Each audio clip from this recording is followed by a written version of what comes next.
사람의 생각과 하나님의 계획이라는 제목을 하는 말씀을 나누겠습니다. 우리가 하나님을 향해서 하나님의 백성으로서 자녀로서 어떻게 해야 하나님을 기쁘시게 할까? 만약 우리가 그런 생각을 가지고 산다고 한다면 그 사람이 얼마나 좋은 신앙을 갖고 있는 사람이겠습니까? 어떻게 해야 하나님을 기쁘시게 할 수 있을까?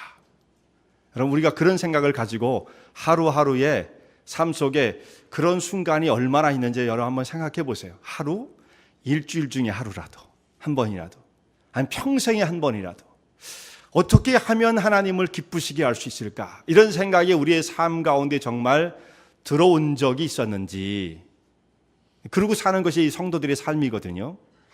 그런데 오늘 제가 그 말씀을 드리고자 하는 것은 아니에요.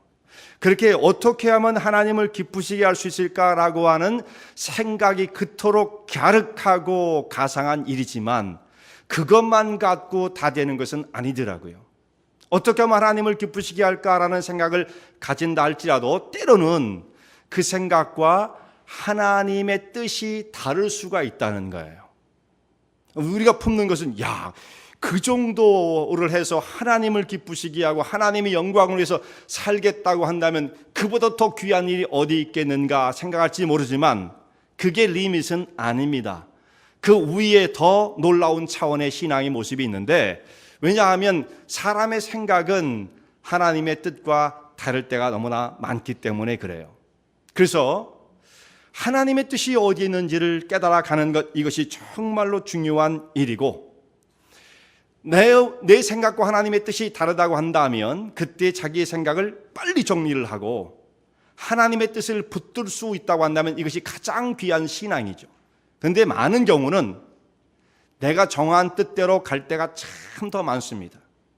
내가 하나님 위해서 하는 일인데 내가 신앙으로 믿음으로 생각해서 하는 일인데 잘못될 게 하나도 없는데 생각하고 그 길로 가는 경우들이 얼마나 많은지 모릅니다.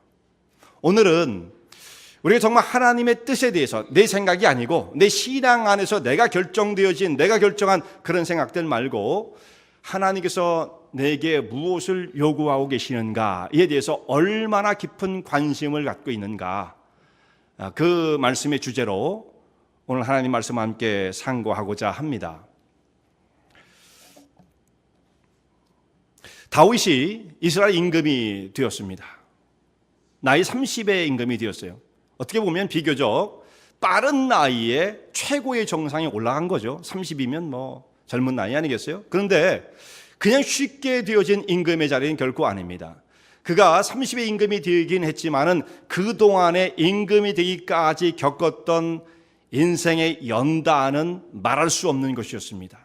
대략 10년이 넘는 세월 동안 그는 죽음의 숱한 고비를 넘기면서 사울의 추격을 피하여 도망을 다니고 들사람처럼 혹은 들쥐처럼 굴 속에 숨고 바위틈에 숨고 풀잎에 자는 이렇게 고통스러운 세월을 10년 넘게 삶을 살다가 그리고 난 다음에 이스라엘의 임금이 되어집니다. 제일 처음에 30의 임금이 되었을 때는 이스라엘 전체를 다스리는 임금이 아니고 7년 반 동안 헤브론에서 유다 지파를 중심으로 한 부분적 임금이 되어 있다가 나중에 이제 한 7년 반 정도가 지나고 난 다음에 이스라엘 전 지파가 12지파가 다윗을 임금으로 인정하게 되어지고, 이때 이제 그가 헤브론에서 예루살렘으로 왕궁을 옮기고 거기에 이제 도읍을 정하게 되어집니다. 그리고 이제 그가 제일 처음에 했던 일은 왕궁을 예루살렘을 옮기고 난 다음에 가장 먼저 국가적으로 추진한 일이 뭐냐면 하나님의 궤를 예루살렘으로 모셔오는 것이었습니다. 그때까지 어떤 사람도 하나님의 궤가 어디 있어야 되는지에 대해 생각과 관심을 가진 사람이 없었어요. 자, 이스라엘 백성들은 성전, 그때 당시엔 성소였죠. 성소를 중심으로 해서 하나님 앞에 제사를 드리고 하나님과 만나고 관계를 유지하는 그 성소가 굉장히 중요한 신앙의 자리였던 겁니다. 성소가 이스라엘 백성들의 중심 가운데 놓여 있어야만 되었던 것인데 여기에 관심을 갖는 사람이 그동안 없었어요. 어떨 때는 블레셋 사람한테 빼앗기고 그리고 난 다음에 방치가 되어 있었죠. 아비나답의 집에 방치가 되어 있었던 것입니다. 그런데 다윗이 이제 예루살렘에 올라와서 제일 먼저 한 것이 예루살렘으로 이 성막과 법궤를 메어 올리는 것이었습니다. 물론 그 과정에서 한번 우리가 잘 아는 대로 실패를 한번 경험했죠. 우사가 죽기도 하고 그런 우여곡절이 있었습니다만 나중에 다윗이 어떻게든지 하나님의 전이 예루살렘에 있어야겠다, 왕궁 곁에 있어야겠다, 중심에 있어야겠다 이런 생각을 하고 법궤를 메어 올렸던 것입니다. 이제 그리고 난 다음에 이스라엘에 큰 평강이 주어졌어요. 하나님께서 이스라엘 백성들을 축복하시고 다윗을 축복하셨습니다. 그래서 그동안 숱한 전쟁이 있었습니다만 이제는 전쟁도 많이 없어지고, 또 전쟁을 하면 항상 패했어요. 그동안은. 근데 전쟁을 하면 다 이깁니다. 그렇기 때문에 평화가 유지가 되었던 거예요. 과거에는 전쟁이 없는 상태가 제일 좋은 상태이지만 그 못지않은 게 전쟁이 일어나도 이기면 되는 거예요. 전쟁을 피해서 살 수는 없었던 시대였습니다. 지금도 사실 지구촌에서 전쟁이 쉬운 적은 없죠. 항상 긴장 관계로 있습니다만 과거에는 더했습니다. 우리가 역사를 보면요, 역사는 무슨 역사냐면 전쟁사입니다. 전쟁사. 숱한 이 스토리들이 많지만 결국은 다 전쟁사예요. 성경, 그 거룩한 책 성경도 맨 전쟁 얘기잖아요. 그 정도로 과거에는 전쟁이 많았고 인류의 역사는 전쟁 속에서 지금까지 이어져 왔던 거예요. 근데 이스라엘의 왕이 다윗이 되고 난 다음에 전쟁이 있어도 이기면 되는 거니까 이기고, 그래서 평화가 이 다윗의 통치 시대에 찾아왔던 것입니다. 근데 이런 평화가 어떤 사람에게는 참 축복이고 하나님이 주신 은혜이지만 이 평화가 길어지게 되어지면 어떤 사람이 이것이 재앙이 될 수도 있어요. 왜냐하면은 그 평화의 시기에 그때에도 끊임없이 하나님을 찾을 수 있다고 한다면 좋은 것이지만 대부분 사람들은 평화가 오면 마음이 릴렉스해지죠. 여러분 리타이어해도 릴렉스하면 안 됩니다. 마음의 긴장감을, 영적인 긴장감을 풀어서는 안 되는 거예요. 사람이 이렇게 릴렉스하다가 문제가 되거든요. 나중에 보면 다윗도 그랬어요. 사실은 이때는 그 범죄하기 전입니다. 밧세바와의 동침 사건 이전에 있었던 일인데 다윗은 그때에도 그냥 릴렉스하게 살지 않고 하나님의 은혜를 사모하는 사람이었어요. 근데 어떤 사람들은 결국 이럴 때에 모든 것이 편안하고 잘 되고 걱정이 없다, 건강도 있고 혹은 돈도 있고 지위가 있다 할 때 이때 릴렉스 하다가 문제가 되거든요.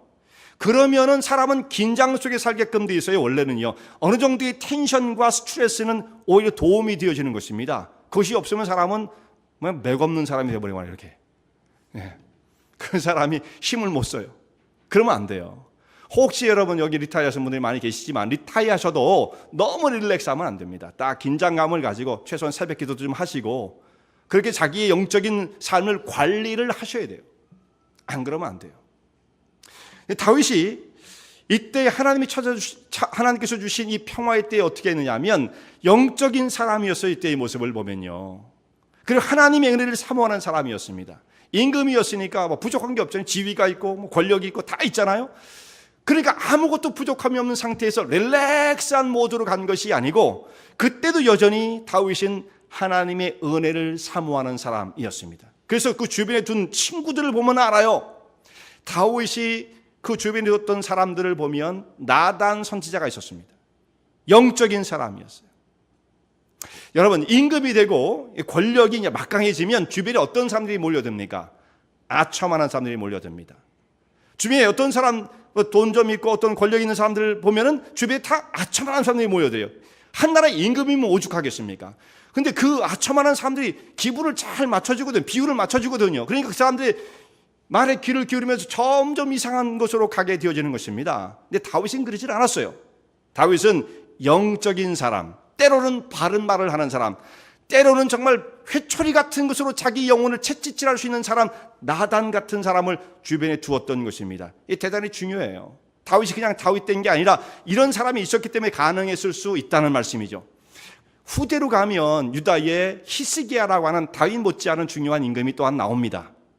히스기야는 그 아수르로부터 그 침략을 받았을 때 이 예루살렘을 지켜낸 임금 아닙니까? 히스기야도 하나님 앞에 기도하는 기도의 사람이었는데 그 사람 주변을 보면 선지자 이사야가 있었어요.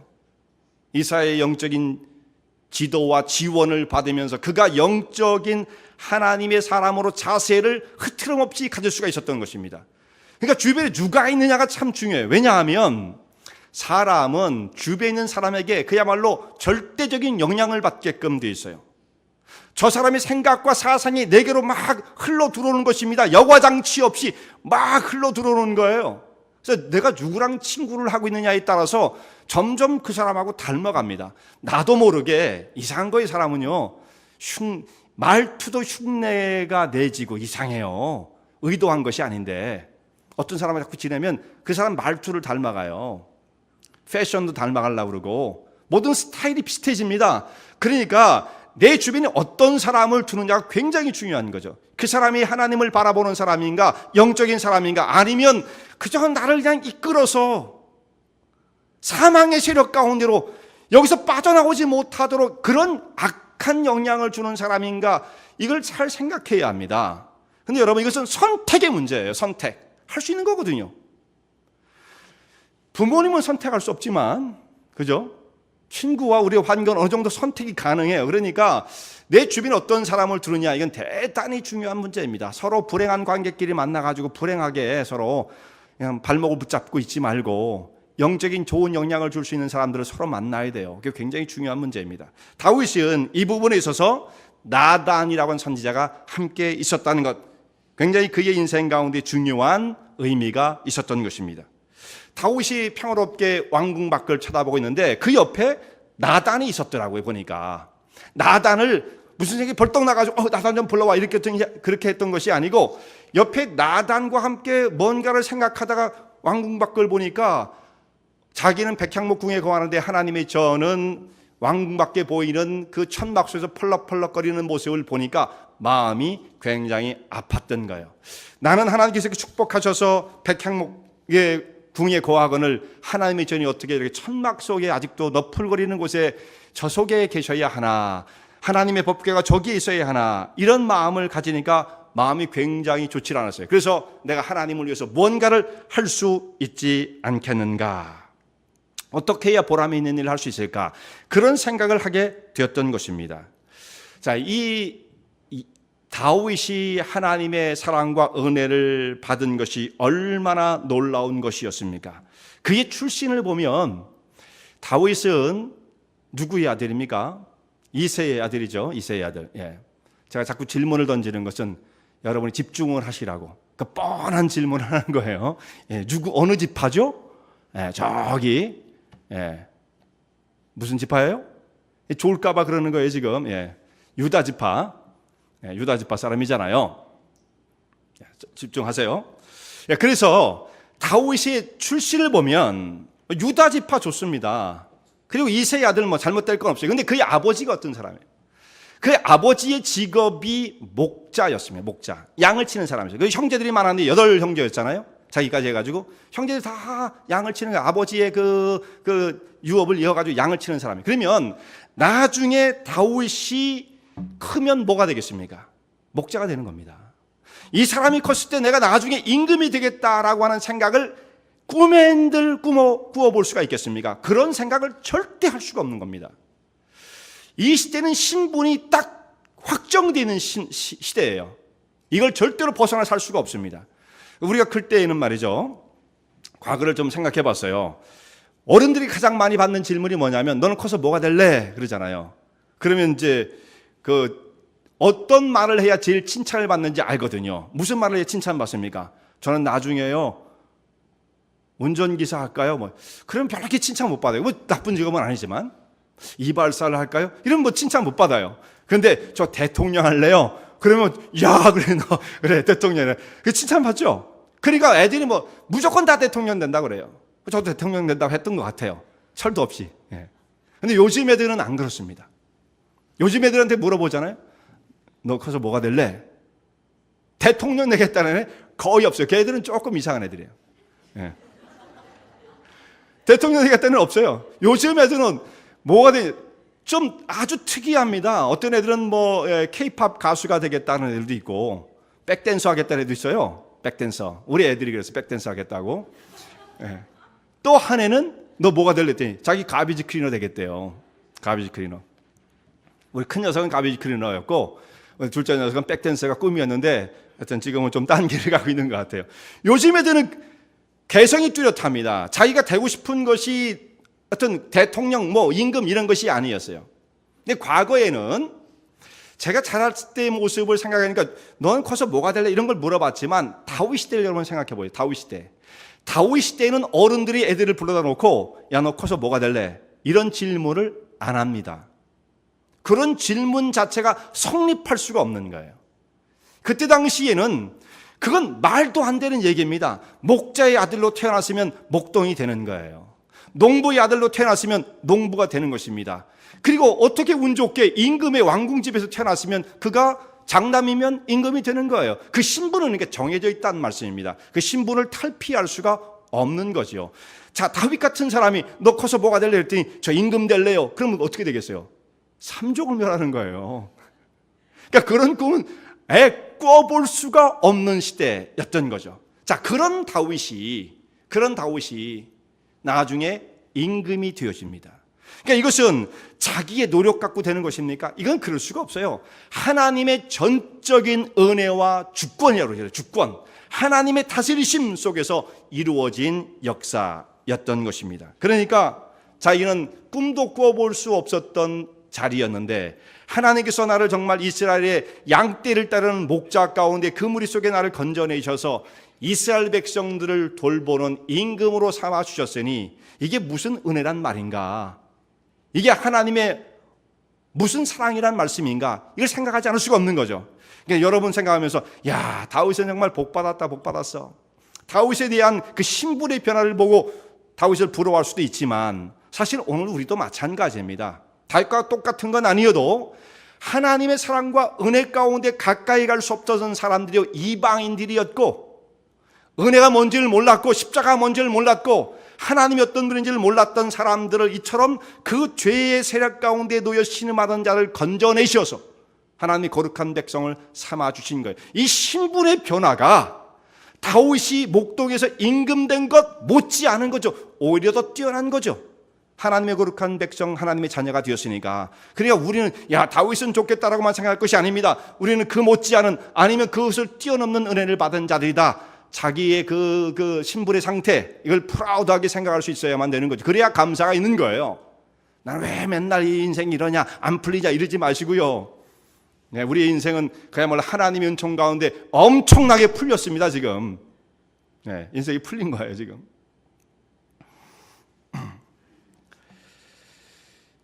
다윗이 하나님께 받은 은혜를 생각하며 밖을 보니까 하나님의 개가 아직도 펄럭거리는 천막 안에 있는 걸 보고 야, 너무 마음이 아프다, 송구스럽다. 내가 하나님을 위해서 무엇을 할 수 있을까? 그래서 나단에게 내가 하나님을 위해서 무엇을 할 수 있겠습니까? 물어보니까 무슨 얘기인지 알잖아요. 나단이. 그러니까 나단이 하는 얘기가 하나님께서 당신과 함께 계시니 그 마음속에 든 것을 행하시옵소서. 하나님이 기뻐하실 겁니다. 즉흥적으로 대답을 줬어요.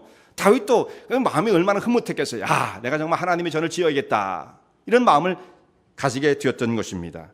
자, 다윗이 하나님의 전을 짓겠다고 하는 이 생각은요, 가만히 보면 어떻게 보면 지금 우리가 성전도 건축하고 뭐 이런 일들이 많으니까 그냥 그 중에 하나로 생각을 하거든요. 성전 건축, 야, 그거 좋은 거다. 이 정도 생각할 수 있지만 사실 다윗이 성전을 건축하려던 것은 의미가 굉장히 다른 것입니다.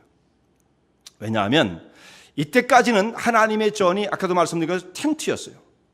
자, 가나안을 정복하고 난 다음에 가나안을 정복한 역사가 한 1400년 정도라고 생각한다면 다윗이 다스릴 때는 한 1000년쯤, 주전 한 1000년쯤 되었을 때예요. 그러면 한 400년 정도가 흐른 다음입니다. 가나안 정착 후에 한 400년 정도 동안 이스라엘 백성들은 가나안 땅에 들어와서 집을 지었어요. 물론 목자들은 텐트 생활을 했을지 모르지만 대부분의 사람들이 목동만이 아니라 농업을 종사했거든요. 땅에다 씨 뿌리고 수확을 했단 말이에요. 그러니까 농업을 하는 사람들은 정착을 하게 됩니다. 집을 짓게끔 돼 있죠. 거기서 이제 집을 짓고 봄에는 씨를 뿌리고 가을엔 수확을 해야 되니까 정착을 하게 되죠. 그러니까 다 집을 졌어요. 그런데 하나님의 전은 아직도 천막입니다. 그게 몇 년 갔어요? 400년 간 거예요. 400년 동안 한 사람도 하나님의 전을 빨리 집으로 바꿔야 한다고 생각하는 사람이 아무도 없었어요. 다윗이 최초로 생각한 거예요. 그리고 하나님께서 야, 너희들은 집을 짓고 살면서 왜 내 집은 맨날 천막이냐 컴플레인을 안 하셨어요.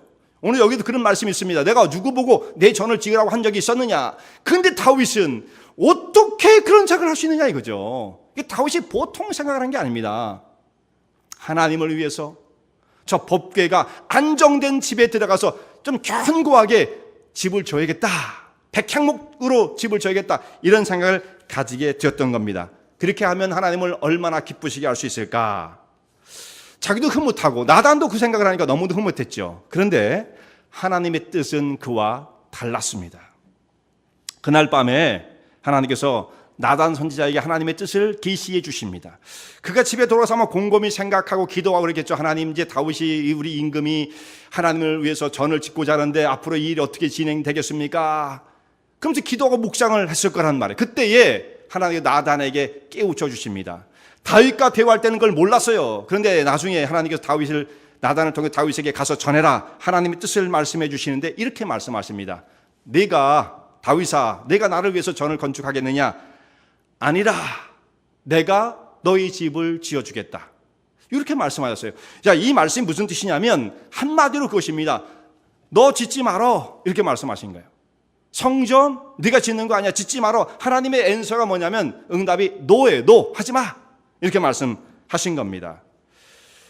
자, 하나님의 거절. 다윗은 좋은 뜻을 품고 이렇게 하면 하나님께 영광을 돌릴 수 있겠지 생각하고 좋은 뜻을 품었는데 하나님께서 뭐라고 말씀하세요? 그거 하지 마. 네 몫이 아니다 말씀하시는 거예요. 근데 여기 보면 사무엘하 7장에 있는 말씀에는 다윗에게 하나님께서 왜 하지 말아라고 하는 그 이유가 안 나와 있어요. 근데 나단이 이제 그걸 다 말씀을 전해줬을 텐데 사무엘은 기록을 하지 않습니다. 나중에 역대상 28장에 다윗이 자기 인생을 쭉 회고하면서 마지막 말년에 가서 신하들과 솔로몬을 불러놓고 유언처럼 남긴 말 가운데 왜 자기가 성전을 지을 수 없었는지에 대한 하나님 말씀을 그때 거기서 밝히게 되어집니다. 다윗이 그때 그걸 얘기를 해요. 거기 있는 말씀 보면 하나님께서 뭐라고 말씀하시냐면 이렇게 말씀하세요. 너는 군인이라. 내가 네 손에 피를 많이 흘렸은즉 내 전을 건축하지 못하리라. 이렇게 말씀하십니다. 그럼 다윗이 나단을 통해서 이 말씀을 딱 들었을 때 여러분 어떤 생각이 들었겠어요? 굉장히 인생이 슬퍼졌을 거라고 생각해요. 하나님은 나를 피 흘리는 나쁜 사람으로 나를 생각하고 계셨다는 말씀인가? 나는 하나님의 거룩한 일에 합당하지 않은 사람으로 지금까지 취급해 오셨다는 말씀인가? 그럼 나는 무언가? 나는 그저 하나님의 도구로 불려다가 쓰여진 도구에 불과하다는 말인가?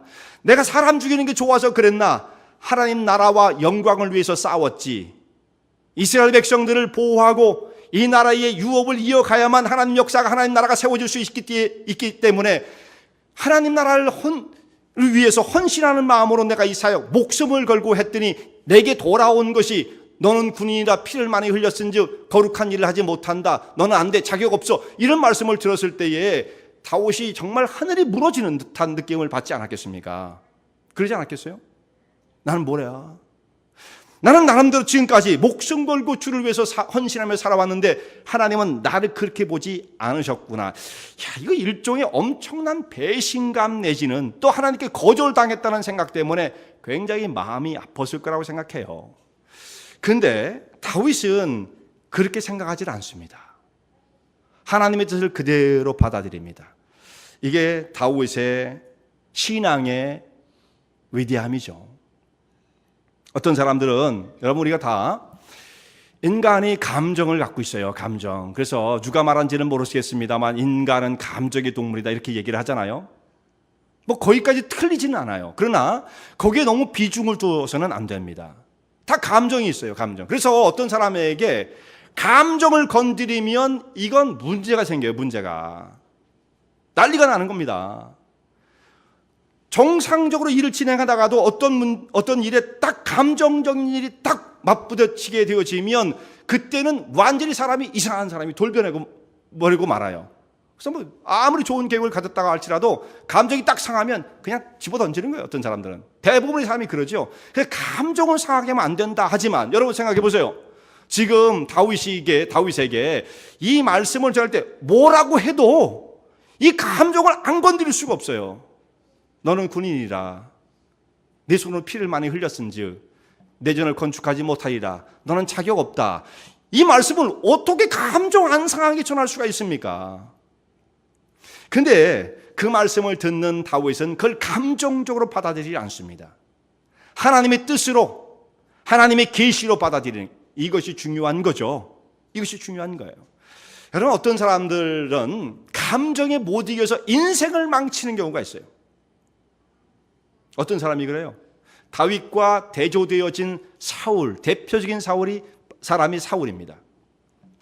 사울이 다윗보다는 사실상 출신도 좋아요. 집안이 유력한 집안이었어요. 온 이스라엘 백성들이 사모한 집안이 네 집이 아니냐 할 정도로 사무엘도 그 집안을 인정해 줄 정도였던 것입니다. 기스의 아들 사울, 집안도 좋았어요. 다윗과 비교도 안 돼요, 오히려.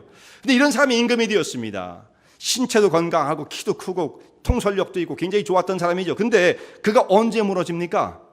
블레셋과 전쟁을 할 때에 골리앗 때문에 전전긍긍하실 때에 이 다윗이 나타나서, 그때 소년이었죠. 몇 살인지 몰라요. 성경이 정확하게 나와 있지 않아요. 근데 10대 소년은 분명해요. 10대. 한 14살, 5살, 많이 먹으면 7살까지. 거기까지 안 갔을 거예요. 제가 볼 때는 한 15살 정도로 보는 게 좋지 않겠나. 추측입니다. 그 정도 애가 골리앗을 쓰러뜨리는 거죠. 물맷돌을 던져가지고. 그러니까 블레셋의 전쟁 영웅을 무너뜨린 거예요. 그러니까 이 사람이 전쟁을 이제 승리를 이끌게 되어지죠. 그러니까 전쟁에 승리해서 이제 승전가를 부르면서 개선해서 들어오는데 사람들이 그들을 맞이하면서 개선하는 군대들을 맞이하잖아요. 임금이 제일 먼저 들어올 것이고 이런 군인들이 그 뒤를 따라서 열지어 들어올 때 여인들이 나와서 노래를 부르는데 사울은 천천히요 다윗은 만만이다 이랬단 말이에요. 전쟁에서 이기면 왕이 나가 직접 싸우는 게 어디 있습니까? 다 군인들이 싸우지만 영광은 왕에게로 사실 돌아가죠. 군인들도 나눠질지 모르지만 최고는 왕 아니에요. 그러니까 사울이 제일 높임을 받고 자기가 의치되면서 들어와야 되는데 사울은 천천히요 다윗은 만만이다 이 소리를 딱 들으니까 그냥 기분이 어떻게 돼? 기분이 팍 상하는 거예요. 그냥 감정이죠. 감정. 기분이 팍 상하는 거예요. 자, 블레셋에 이겨서 그 전쟁의 승리감을 가지고 얼마나 기쁨을 가지고 돌아왔겠습니까? 그런데 그 한 길에서 딱 한 소리를 들었습니다. 사울은 천천, 다윗은 만만. 이 말 한마디가 사울을 거꾸로 틀립니다. 평생 다윗이 자기의 적이 되는 거예요. 사실 자기의 가장 충성된 신하였는데도 불구하고 그를 적으로 삼고 그를 죽이는 것이 인생의 목표가 되어버리고 말았어요. 평생을 허비하게 되어지는 거죠. 왜 그랬어요? 감정이에요. 자기의 마음을 못 다스린 거예요. 그 순간만 백성들이 좀 흥분했나 보다. 그냥 꾹 참고 넘어가자. 이렇게 했으면 괜찮아요. 근데 그걸 마음에 두고 그냥 평생을 이를 부득부득 깔고 다윗을 죽이려고. 그러면서 결국 어떻게 사울이 무너지게 되었던 거죠. 한 사람 또 예를 든다면 가인이에요. 가인. 여러분, 가인은 하나님 앞에 예배를 거절당했어요. 다윗과 비슷한 상황이죠. 사실은 하나님 앞에 이런 제안을 했으니만은 너 그거 안 돼. 가인도 하나님 앞에 제사를 드려 예배를 드렸지만 하나님께서는 너 그 제사 못 받아. 합당치 않아. 거절을 당했어요. 그러니까 가인이 얼굴이 싹 변합니다. 마음이 부글부글거리기 시작하는 거예요. 기분이 그야말로 팍 상하는 거예요. 하나님을 향해서 분노하기 시작합니다. 그러면서 하나님에 대한 분노를 누구한테 푸는 거예요? 자기 동생 아벨에게 푸는 거죠. 이 녀석은 왜 사랑하는 거예요? 아벨을 죽여버리잖아요. 결국은 말이에요. 자기의 감정을 컨트롤하지 못했을 때에 인생이 무너지는 사람들이 한둘이 아니에요. 성경에서만 봐도 그래요. 오늘 우리들의 삶도 비슷합니다. 감정, 그 짧은 순간의 그 상황을 지혜롭게 해결하지 못해서 인생이 무너지는 경우들이 있다는 말씀. 대부분이 그렇죠. 근데 다윗은 어떻게 했습니까? 이때 하나님의 거절하심을 통보를 받고 하늘이 노래진 게 아니라 다윗은 그것을 덤덤하게 받아들여요. 그리고 이제 다윗이 하나님께 찬송을 드려요. 오히려 감사를 드립니다. 사무엘하 7장에 오늘 본문의 말씀 그 뒷부분을 보면 다윗의 감사의 시예요. 하나님께 감사를 드립니다. 무엇으로 감사를 드렸습니까? 하나님께서 어찌하여 저 같은 사람에게 이처럼 놀라운 은혜를 베푸신다는 말씀입니까? 감사의 찬송을 드리죠. 감격스러운 찬송을 드렸던 것입니다. 많은 사람들이 여기서 거절을 당하면 기분 나빠하죠. 감정이 상하죠. 뜻을 확 돌이켜버립니다. 그런데 우리 신앙의 길은 하나님이 기뻐하시는 길을 따라서 자기의 생각을 꺾고 그걸 수정하고 버리고 하나님의 뜻을 세워가는 것이 신앙의 길이라는 이것을 잊어서는 안 돼요. 여러분들은 신앙을 어떻게 이해하십니까? 오늘 현대의 수많은 크리스찬들이 신앙을 이해할 때에 내 생각, 내가 세워놓은 비전이라고 얘기를 하죠. 그 허울 좋은 비전들이 얼마나 많은지 몰라요. 비전이 아니라 욕심덩어리입니다. 욕심덩어리. 그 비전이라는 것을 세워놓고 이것을 이루기 위해서 하나님의 무한한 하나님의 능력이니까 그것을 끌어다가 이걸 세워가려고 하는 경우들이 얼마나 많으며 그것을 성공 스토리로 그 마치 하나님께 많은 은혜를 받은 것처럼 그것을 간증거리로 삼는 경우들이 얼마나 많습니까? 이것이 신앙의 세계로 이해하는 거예요, 이것을. 근데 진짜 신앙은 무엇입니까? 내가 원하는 목표를 하나님의 능력을 끌어다 하는 것이 아니라 하나님이 기뻐하신 뜻을 발견하여 나의 삶을 들여 헌신하는 것이 신앙의 길인 겁니다. 만약 여러분이 그렇게 이해하지 않는다면 그건 기독교를 믿는 게 아니에요. 성경을 믿는 게 아닌 겁니다, 지금. 지금까지 그럼 나는 그렇게 믿어왔는데요? 그렇게 설교한 사람이 너무나 많았기 때문이죠. 이거 정말 심각한 문제예요. 심각한 문제.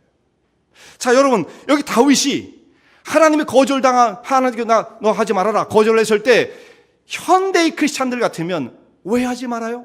저는 하나님 나라를 위해서 열심히 지금까 헌신하며 살았는데 왜 거절을 하십니까? 저는 하고야 말겠어요. 주로 자기의 뜻을 관철시키고자 할 것입니다. 내가 이건 해서는 안 돼. 하나님의 뜻대로 순종을 해야 돼. 이렇게 생각할 사람이 얼마나 있을까요? 지금까지 우리는 신앙에 대해서 교육을 받아왔던 것이 너무도 왜곡되어진 상황에서 신앙을 교육받아 왔다는 말씀이에요. 저도 마찬가지죠.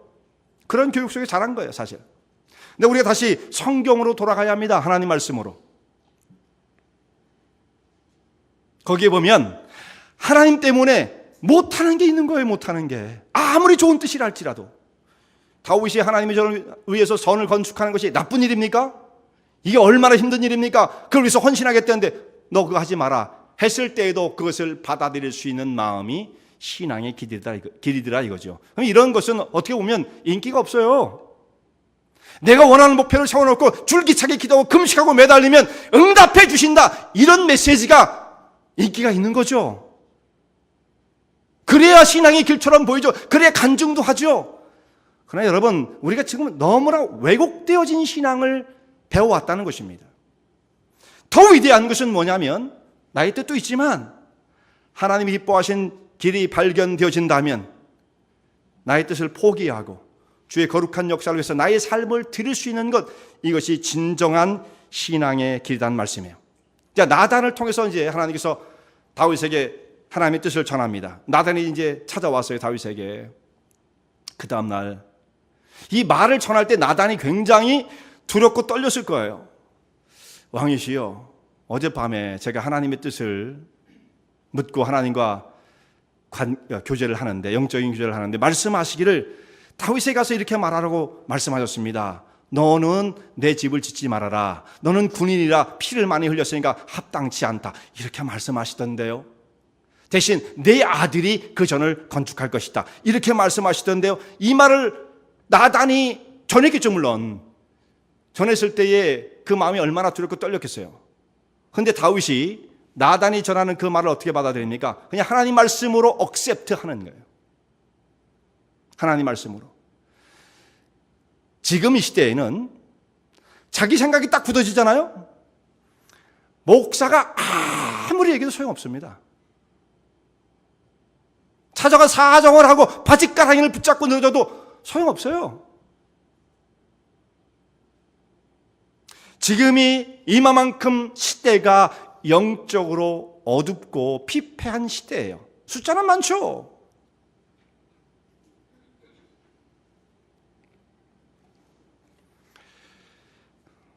이거 안타까운 일이죠.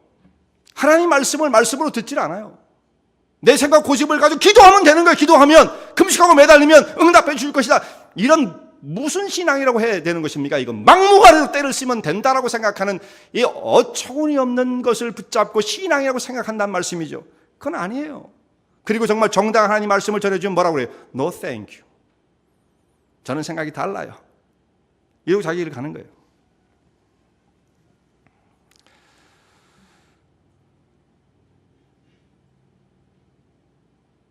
때때로 우리가 하나님을 바라보고 하나님을 섬기는 이 일이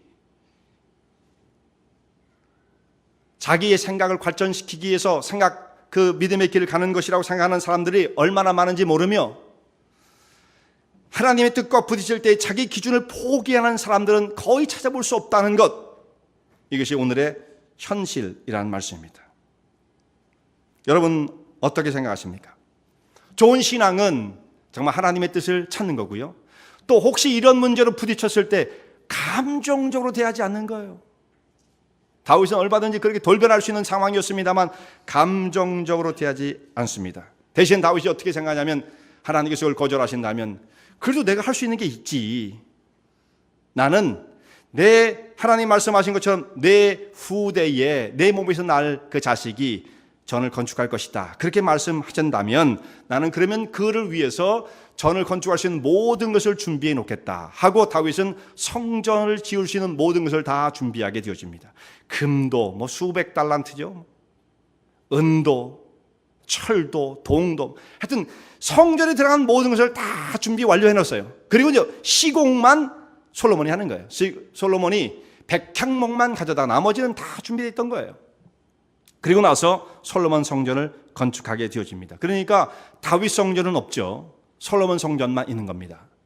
사람이 자기 이름이 드러나지 않는 일에는 별로 이렇게 헌신하고 싶은 마음이 없어요. 아무도 안 안아주면, 교회 와서 아무도 없는 데서 봉사하고 싶지 않습니다. 누군가가 그래도 알아야 되는데, 누군가는 알아야 되는데 아무도 없어. 그 시간에 갈 필요 없어. 누군가 오는 시간, 좀 적나라하게 말한다면 누군가는 했던 봐줘야 되는데 라고 생각하는 것이 우리의 인간적 심리예요. 물론 그걸 그렇게 잘못됐다고 말할 수는 없습니다. 인간적 심리예요. 그러나 다윗은 이름이 드러나지 않는 일에 자기의 모든 역량을 동원해서 하나님 전을 짓기 위해서 준비를 했던 것입니다. 그리고 나머지 그 일들은 솔로몬이 완공을 하고 솔로몬이 영광을, 솔로몬 이름이 붙는 거죠. 솔로몬 성전, 그리고 솔로몬 이름이 붙는 거예요. 다윗은 하나님의 뜻을 받아들이면서 불평하지 않았습니다. 그리고 억지로 하지 않았어요. 기쁨으로 이 사역을 감당했던 것입니다. 사무엘하 오늘 7장에 있는 그 후반부에 다윗의 감사의 시가 나오는데, 그때 보면 이건 억지로 하는 것이 아니에요. 감사로 하나님 앞에 영광을 돌리고 찬양을 드리게 되었던 것입니다. 그랬더니 하나님께서 또 가만히 계시느냐? 그렇지 않으시고요, 다윗을 축복하십니다. 하나님의 축복이죠. 이런 다윗에게 하나님께서 놀라운 축복을 부어주십니다. 내가 나를 위해서 전을 건축하겠느냐? 아니라, 여기까지만 들으면 되게 부정적으로 들리지만 하나님 뭐라고 또 말씀하시냐면, 내가 너의 집을 지어주겠다, 이렇게 말씀하세요. 내 전은 내 아들이 짓고 나는 너의 집을 지어주겠다, 이렇게 말씀하죠. 여러분, 하나님께서 우리의 집을 지어주신다면, 다윗의 집을 지어주셨을 때 이 집은 영원할 것이다, 이렇게 말씀하시죠. 다윗의 집이 영원한 것입니다. 내 몸에서 날 그 아들이 왕위를 잇게 되겠고 내 후손들이 계속해서 영원토록 왕위를 이어갈 것이다, 하나님 그렇게 약속하십니다. 그리고 내 가운데에는, 내 후손 가운데 어떤 잘못이 있어도 왕위를 뺏지 않을 거다. 사울에게 왕을 뺏은 것처럼 내 아들들에게는 왕을 뺏지 않을 거다. 하나님의 약속을 정말 신실하게 지키십니다. 북이스라엘은요, 계속 정권이 바뀌죠. 사울이 그렇게 된 것처럼 북이스라엘은 계속 정권이 바뀌지만 남유다는 망하는 그날까지 다윗의 혈통으로 임금을 계속 이어가게 되어지는 거죠. 하나님 약속을 지키셨어요. 그러니까 결국은 하나님께서 다윗 하나가 하나님 앞에 헌신하고 충성을 했을 때에 약속하신 바처럼 나를 사랑하고 내 계명을 지키는 자에게 후대의 천대까지 내 은혜를 베풀 것이다, 그 말씀을 거의 그야말로 문자적으로 이루십니다. 문자적으로. 다윗 하나 조상을 잘 만나니까요, 그 후손들이 다 복을 받는 거예요. 다윗의 후손들이, 그 잘못된 나쁜 왕들도 많았습니다. 그런데도 불구하고 하나님께서 그들을 지켜주십니다. 정말 신실하게. 나쁜 왕들이 많았어요. 그런데도 불구하고 그 후손으로 또 이어서 왕을 계속하게 하십니다. 이건 하나님께서 주시는 세상적인 물질적인 혹은 지위의 복일 수가 있어요. 정말 하나님께서 그런 복을 주십니다. 근데 우리의 목표는 그건 아니에요. 우리가 이 땅에 육신을 갖고 있기 때문에 육신적인 그 물질적인 것이 복이 아니라는 개념은 아니에요, 저는요. 분명히 그것도 복입니다. 그러나 그건 다는 아니죠. 하나님께서도 그렇게 말씀하세요. 그건 다는 아니다. 왜냐하면 다윗의 왕위가 계속 이어져 내려가다가 주전 586년에 망하게 되어지죠. 결국은 나라가 없어집니다. 그럼 하나님 말씀이 폐해진 것처럼 느껴질 수 있지 않습니까? 그 나라 없어지고 임금도 더 이상 나오지 않으니까 포로에서 돌아오고 70년 만에 돌아온 다음에 그 다음에 나라가 다시 세워지진 않아요. 완전히 다른 나라가 되는 것입니다. 그러니까 하나님께서 말씀하신 내 위가 영원할 것이다라는 이 말씀은 성립하지 않는 것처럼 보입니다. 근데 하나님께서 말씀하신 것은 뭐였느냐면 이 땅의 물질적이고 눈으로 볼 수 있는 그 왕권이 아니라 너를 통해서 이 땅에 하나님께서 보내실 메시아가 이루어내는 하나님 나라를 약속하신 거예요. 그래서 예수님께서 어떻게 오십니까? 다윗의 혈통을 따라 오시는 거죠. 그래서 마태복음 1장에 있는 말씀 보면 아브라함과 다윗의 자손 예수 그리스도의 세계라 1장 1절에 그게 나오잖아요. 근데 사실은 아브라함과 다윗의 자손이 아니라 다윗과 아브라함의 자손 예수 그리스도의 세계라. 원래 다윗이 먼저 나옵니다. 우리 성경은 장유유서라서 그런데도 장유유서 갖다 붙여가지고요. 거기도 순서를 바꿨어요. 이게 성경을 막 바꾼 거예요, 사실은. 그러면 안 되는데 다윗이 먼저 나와요, 다윗이. 다윗과 아브라함의 자손 예수 그리스도의 세계라. 예수 그리스도의 족보란 뜻이죠. 다윗이 먼저 나옵니다. 다윗이 더 중요한 인물이에요, 사실상 예수님에 있어서는. 다윗이 직계 혈통이니까. 아브라함까지 가면 뭐 번져 나가잖아요, 거기 가면. 다윗은 직계 혈통이죠.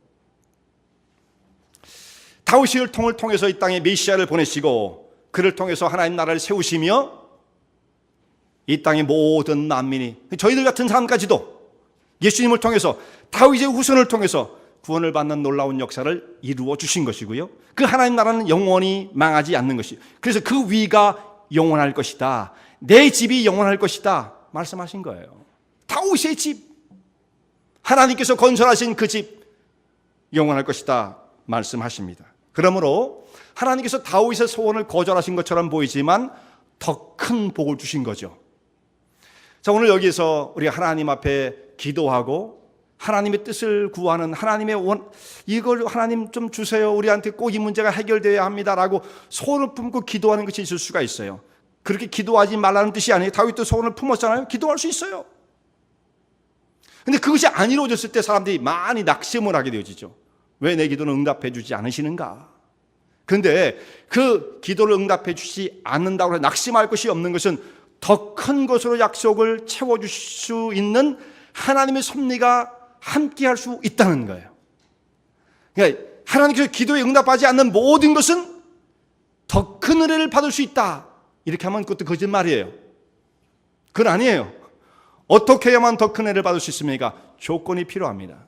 다윗처럼 하나님의 뜻을 구하고 정말 전적으로 하나님의 나라와 영광을 위하여 구하는 헌신적인 삶을 살아가는 그 마음의 중심이 주를 향해 있다고 한다면 지금 내가 구하는 것을 주께서 들어주지 않는다 할지라도 더 큰 것으로 예비하시며 정말 자손의 천대까지 은혜를 베푸시겠다고 하시는 약속의 말씀이 이루어지는 것입니다.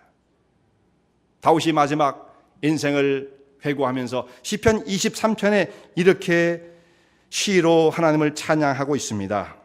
하나님이 주시는 복은 모자람이 없습니다. 그래서 내 원수의 목전에서 주께서 상을 베푸시고 내 머리에 기름을 바르셨으니 내 잔이 넘치나이다 고백을 했어요. 이 마지막 인생의 마지막 모습이죠.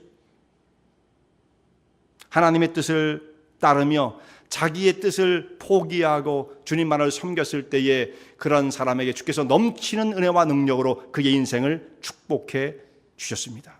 이와 같은 믿음의 길, 축복의 길에 서시는 주의 종들 되시기 바랍니다. 은혜와 진리 장로교회는 진실된 하나님의 말씀, 건강한 신앙의 공동체를 찾는 모든 분들께 열려 있습니다. 교회 주소는 230 US Highway 45번, Vernon Hills, 230 US Highway 45, Vernon Hills, VERNONHILLS에 위치하고 있으며 새벽 예배는 화요일부터 토요일까지 오전 6시, 금요 저녁 예배는 금요일 저녁 8시, 주일 1부 예배는 오전 8시, 2부 대예배는 오전 11시에 시작합니다. 이 설교를 들으시고 하나님의 말씀에 대해 궁금하신 점이나 신앙 상담을 원하시면 교회 전화 847-962-4412번 847-962-4412로 문의하시기 바랍니다.